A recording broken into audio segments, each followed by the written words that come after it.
Rumi's Tales of Spirit, A Journey to Healing the Heart. Written by Kamla K. Kapur.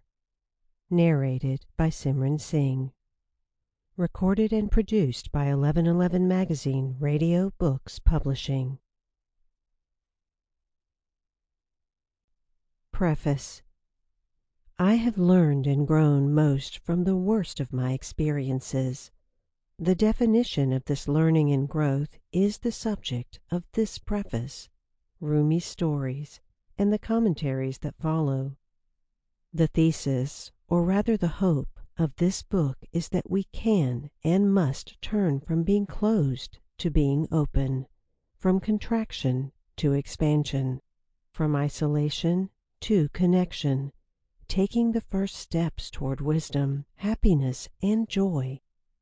Rumi is known as a poet throughout the world. Few people know that Rumi is also a master storyteller, that in fact, storytelling is just a part of his multidimensional self. He is a total being, man, lover, saint, philosopher, poet, metaphysician, jurist, theologian, guide, psychologist, and phenomenologist. Controversial fragments of biography veil Rumi's beginnings, but most biographers and historians agree upon a few facts. Rumi, 1207 to 1273, was born in Persia and lived most of his life in what we now call Turkey. Born into a noble family, he pursued scholarship and jurisprudence. In his late 30s, he met Shams, a ragged wandering mystic in his 60s, and the meeting was transformational for Rumi.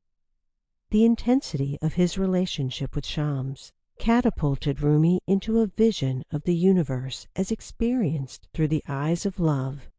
It plunged Rumi into the wellspring of creativity. Poetry and music began to pour out of him. Shams had kindled in him a love of the divine that was henceforth to be Rumi's guiding light. When Shams passed out of Rumi's life a few years later, some say jealous disciples murdered him, or perhaps Rumi's youngest son. Rumi was distraught. After a disciple of Rumi suggested he write down his thoughts, Rumi, it is said, dictated the entire Mathnawi over the course of some years. Situated at the interface between the East and the West, Rumi was poised to go. Sample complete. Ready to continue?